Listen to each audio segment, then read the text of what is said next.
आज के टॉपिक में हम डिस्कस करेंगे सेक्शन 40 AI और सेक्शन 40 AIA जो होता है नॉन डिडक्शन ऑफ TDS। उसका इम्प्लीकेशन क्या होगा वो आज हम लोग समझेंगे। जब किसी भी एक्सपेंडिचर पे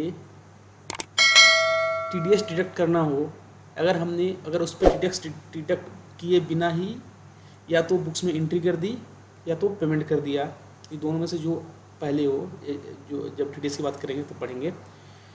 तो अगर हमने क्या करा, अगर उसमें विदाउट डिडक्टिंग TDS हमने क्या करा, पेमेंट कर दिया, तो ये हमारा एक्सपेंडिचर अलाउ नहीं होता है रेसिडेंट के केस में टू द एक्सटेंट ऑफ 30%, और नॉन रेसिडेंट के केस में क्या होता है वो 100% डिसअलाउ होता है। तो चलिए एक एक करके समझते हैं। अगर हमने कोई क्या करा है, कोई interest, royalty, fee for technical services और other sum chargeable under this act which is payable हमने किसको करा है, आउटसाइड इंडिया। अगर इंडिया से हमने बाहर पेमेंट करा है, और अगर इंडिया में ही करा है, in India to a resident not being a company और टू अ फॉरेन कंपनी, हमने क्या करा है अभी बात करूँ मैं नॉन रेसिडेंट की, या तो जो पेमेंट हमने आउटसाइड इंडिया करा है। नॉन डिडक्शन ऑफ TDS में पहले चलिए यहाँ पर आने से पहले मैं यहाँ पर डिस्कस कर लेता हूँ। नॉन डिडक्शन ऑफ TDS में क्या होता है, अगर हमने इंडिया से बाहर पेमेंट करा, आउटसाइड इंडिया या नॉन रेसिडेंट को करा इंडिया में, इन इंडिया यहाँ पे नॉन रेसिडेंट को करा, नॉन रेसिडेंट मतलब अदर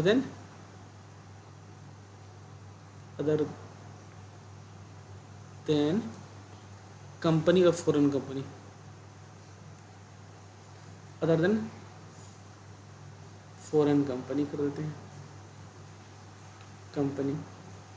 ये सिचुएशन एक हो गया। यहाँ पर डिडक्शन क्या होगा, अगर आउटसाइड इंडिया पेमेंट करा है या इंडिया में ही किसी रेसिडेंट को, इंडिविजुअल को पेमेंट करा है, इंडिविजुअल HUF को अगर हमने पेमेंट करा है, मैं इस तरह से करूँ तो यहाँ पे क्या हुआ, अगर हमने क्या है उसको रॉयल्टी दी, इंटरेस्ट दिया, अगर कोई दूसरा पेमेंट हमने करा जिस पर TDS एप्लीकेबल है, अगर हमने TDS उस पर डिडक्ट नहीं करा, तो इस केस में क्या होगा, अगर आउटसाइड इंडिया और नॉन रेसिडेंट केस में इन इंडिया में यह 100% डिडक्शन अलाउ नहीं होगा। जो हमने जहाँ हमने फेल हो गए डिडक्ट करने में TDS, या हमें पता ही नहीं था TDS डिडक्ट करना है, ये क्या होगा 100% खर्चे डिसअलाउ होंगे। कहाँ, while computing the income under the head profit and gains of business और प्रोफेशन में, मतलब PGB में 100% डिसअलाउ होगा। ये सिचुएशन नंबर 1 हो गया। अब सिचुएशन नंबर दूसरा आता क्या है कि अगर हमने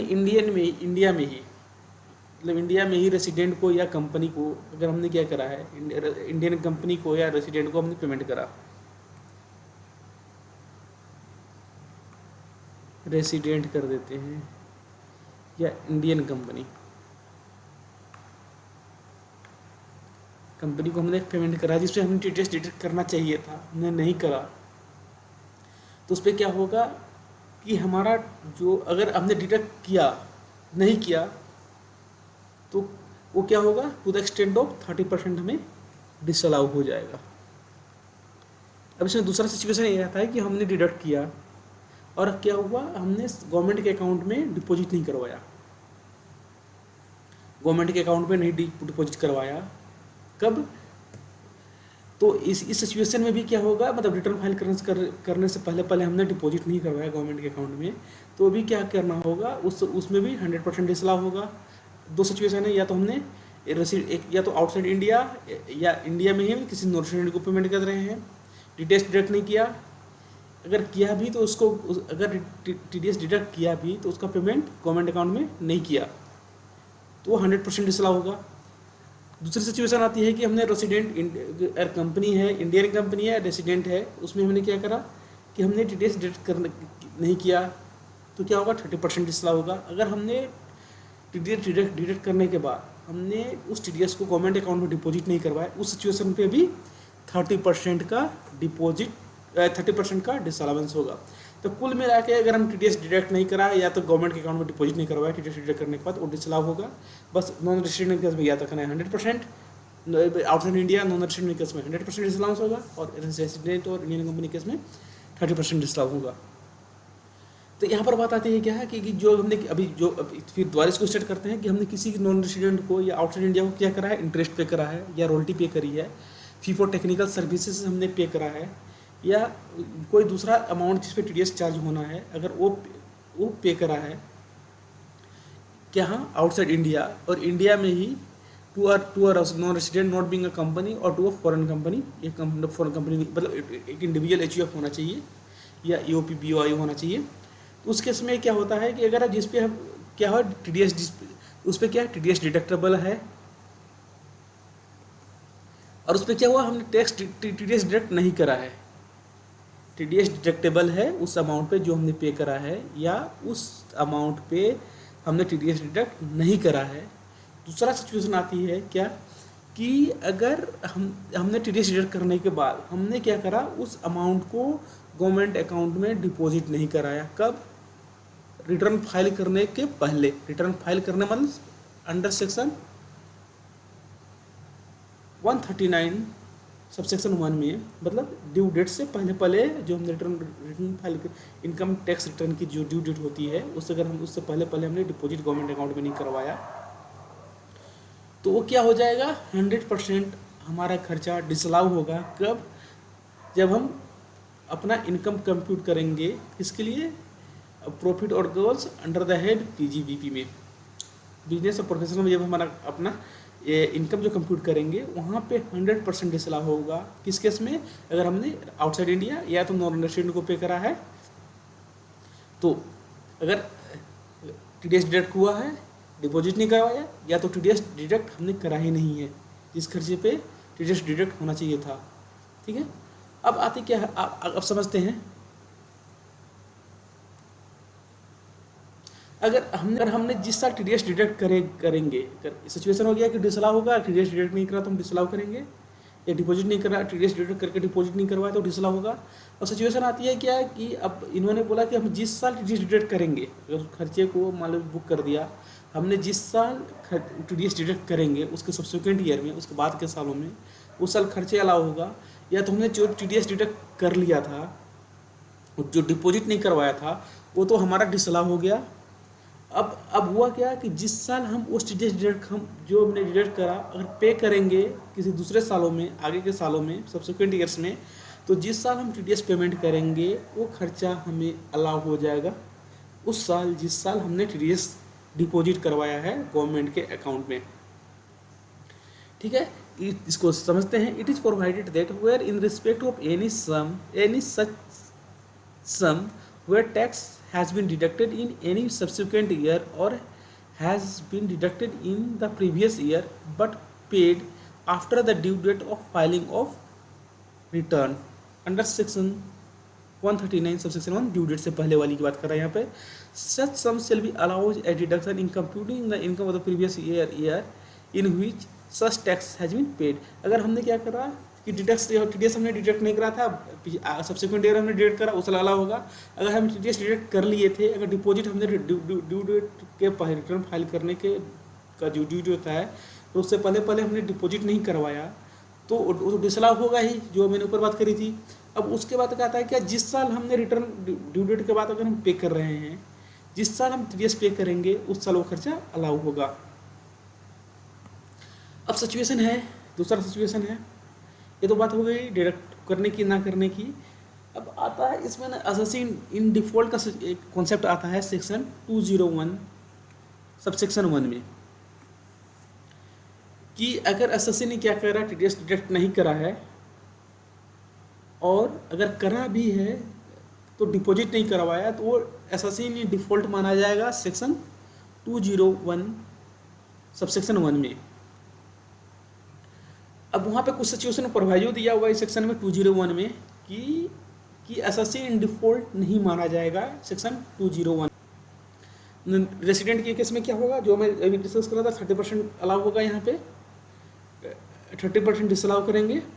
यहाँ पे बोलता है क्या है कि section 40A IA provides that 30% of any sum payable to resident on which tax is deductible at source under chapter so and so shall be disallowed if such tax has not been deducted। और TDS नहीं deduct हुआ है। उसके बाद क्या हुआ है, TDS deduct करने के बाद हमने उसका क्या करा है, रिटर्न फाइल करने से पहले जो ड्यू डेट है हमने डिपॉजिट नहीं करवाया है। यहाँ पर क्या होगा, डिपॉजिट नहीं करवाया है, यहाँ रेसिडेंट के केस में क्या हो जाएगा, ये रेसिडेंट में मतलब इंडिविजुअल आ जाएगा, company HUF BOI AOP partnership LLP जो भी आता है जो रेसिडेंट है इंडिया में, अगर TDS डिडक्ट नहीं करा है किसी खर्चे पे तो क्या होगा, उसका जिस खर्चे पे वो 30% डिसअलाउ करेंगे। अगर TDS डिडक्ट करने के बाद अगर ड्यू डेट से पहले ड्यू डेट किसका, इनकम टैक्स रिटर्न फाइल करने के पहले अगर TDS डिपॉजिट नहीं करवाया गवर्नमेंट अकाउंट में तो क्या होगा, उसका जो खर्चे पर TDS डिडक्ट होना चाहिए था उसका 30% डिसअलाउ करेंगे। कब, अब जब हम इनकम कंप्यूट करेंगे बिजनेस प्रोफेशन का तो वहाँ पर 30% वो TDS हम डिसअलाउ कर देंगे। 30% of such expenditure on which TDS has been is to be deducted, उसको डिसअलाउ करना है 30% तक। ठीक है, आगे समझते हैं। If in respect such sum tax has been deducted in subsequent years or has been deducted during the previous year but paid after the due date specified in section 139 subsection 1, 30% of such sum shall be allowed as deduction in computing the income of the previous year in which tax has been paid। मतलब वही जिस साल हम ऊपर discuss करा, जिस साल हम TDS डिडक्ट करा है सब्सिक्वेंट ईयर्स में या ड्यू डेट के बाद हमने कभी भी अगर टैक्स हमने पे करा है, ड्यू डेट किसका, इनकम टैक्स ड्यू डेट का, तो जिस साल हम TDS पे करेंगे डिडक्ट करने के बाद तो वो हमारा अलाउ हो जाएगा, जिस साल में हमने पे करा है 30% हमें डिडक्शन उस साल अलाउ होगा। अब बात आती है क्या, देख यहाँ पे सेक्शन 40A IA में और सेक्शन 40A में दो चीज़ें कॉमन है, एक एसएससी इन डिफ़ॉल्ट वाला कॉन्सेप्ट,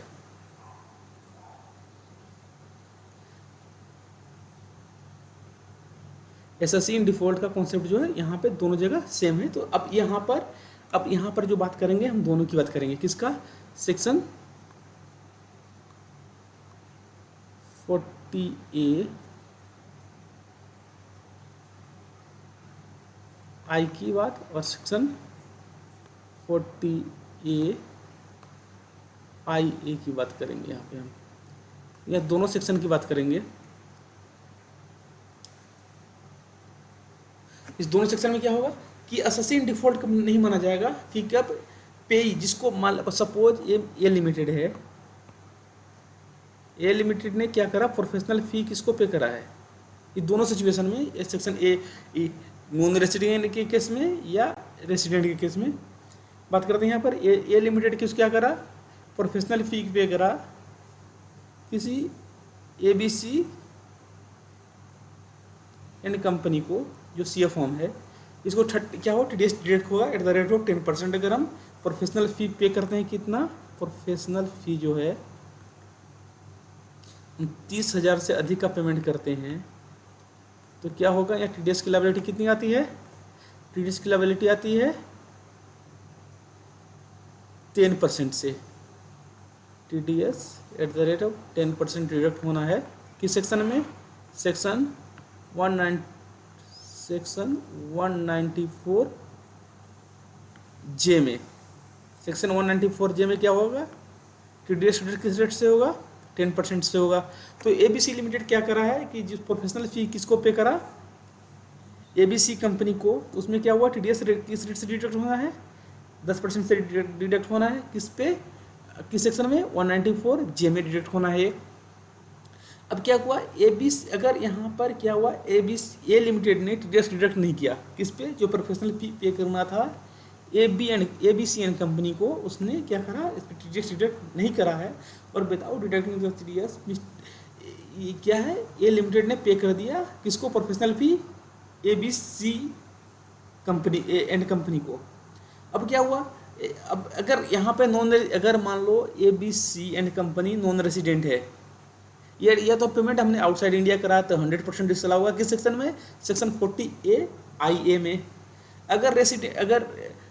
अगर हम रेसिडेंट की बात करें 40A(IA) में, 40A(IA) में, तो यहाँ पे क्या होगा, यहाँ पर ये 30% डिसअलाउ होगा। दोनों सिचुएशन में यहाँ पर 100% और इस सिचुएशन में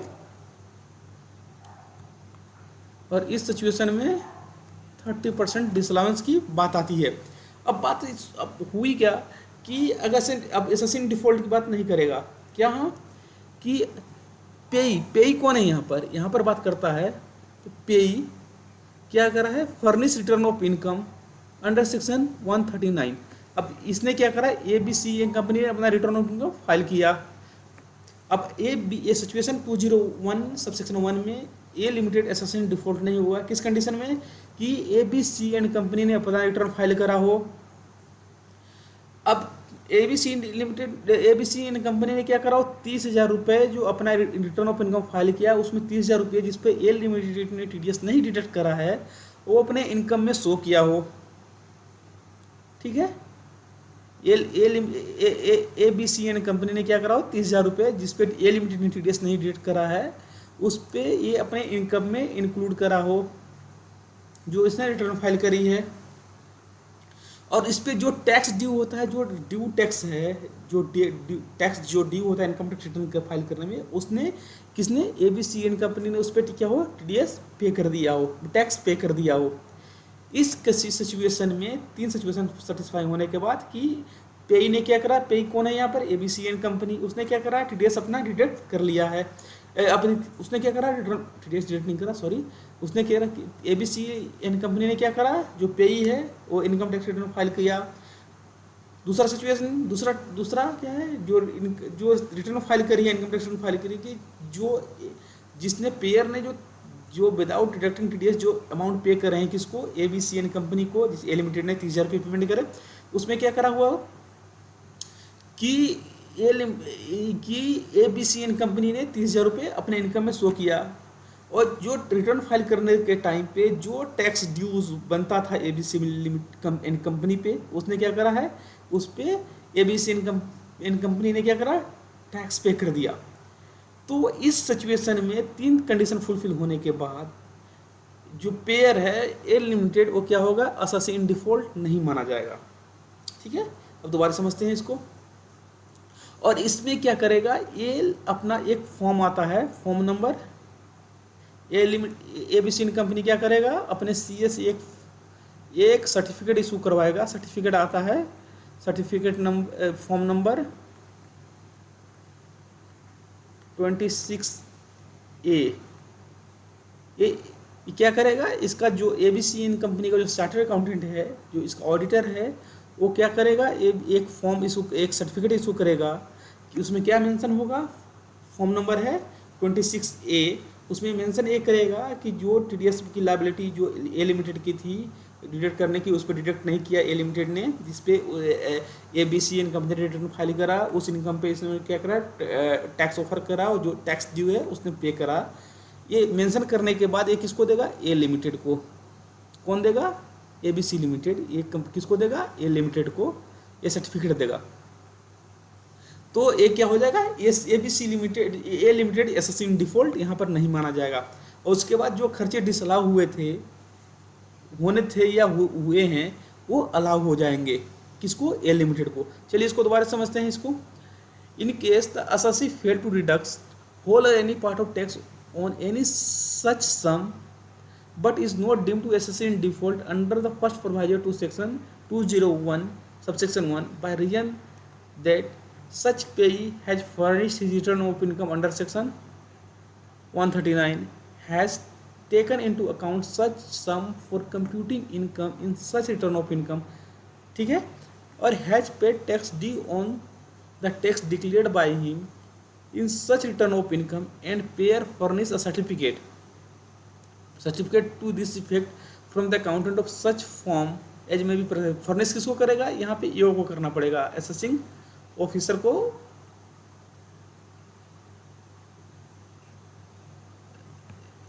असेसिंग ऑफिसर को क्या करना पड़ेगा यहाँ पे, जो पेयर है ए लिमिटेड किसको सर्टिफिकेट देगा, ये मतलब किससे लेके ABC कंपनी से लेके किसको देगा, AO को देगा, असेसिंग ऑफिसर को देगा, तो वो असेसिंग डिफॉल्ट नहीं माना जाएगा।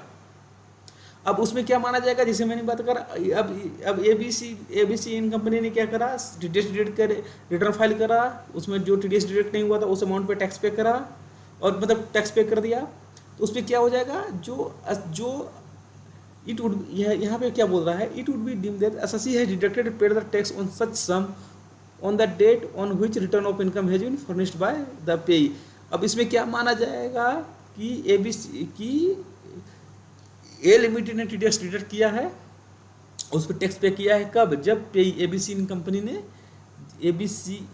कंपनी ने जब अपना रिटर्न ऑफ इनकम पे फाइल करा है और टैक्स पे करा है। अब खर्चे भी उसी साल अलाउ होंगे, अगर मान लो खर्चे भी जिस साल अगर ABC इन कंपनी ने अपने इनकम में दिखाया उस खर्चे को जिस पे TDS डिडक्ट होना चाहिए था, वो अपने इनकम में लिया है ABC इन कंपनी ने, तो जिस साल उसने अपने रिटर्न ऑफ इनकम में दिखाएगा क्यों ABC इन कंपनी, और जिस साल उस पर TDS पे, और उसी साल वो खर्चे किसको अलाउ होंगे, ए लिमिटेड को अलाउ होंगे, मतलब जो एग्जांपल मैं दे रहा था। Since the date furnishing the return of income by the payee means यहाँ पर हमारे सिचुएशन में क्या था, ये ABC and company is taken to be the date on which payer means यहाँ पर कौन हो जाएगा, हैज, पेयर मीन्स यहाँ पर क्या हो जाएगा, ए limited has deducted at source and paid same such expenditure oblique payment in respect of which the payer has failed to deduct TDS shall be allowed under section 40A I, और यहाँ पर IA हो जाएगा, मैं दोनों section एक साथ combine कर लिया पे, IA in the year in which said expenditure is incurred, ठीक है। However, expenditure will be allowed as deduction in the subsequent year in which the return of income is furnished by the payee, since the tax is deemed to be have been deducted and paid by the later year। यहाँ पे क्या होगा कि पेई ने जिस साल return file करा है उस साल अलाउ होगा, इसको कुल मिलाकर जो बात एक कर रहा है इस सेक्शन में यही कर रहा है। एक कहानी हो गई आपकी जो नॉन डिडक्शन ऑफ TDS वाली सेक्शन 40A I और सेक्शन 40A IA में। आई होप ये आप लोगों को समझ में आ गई होगा। अगर कोई भी डाउट हो तो मैं कमेंट बॉक्स में कमेंट करके बता सकते हैं। Thank you.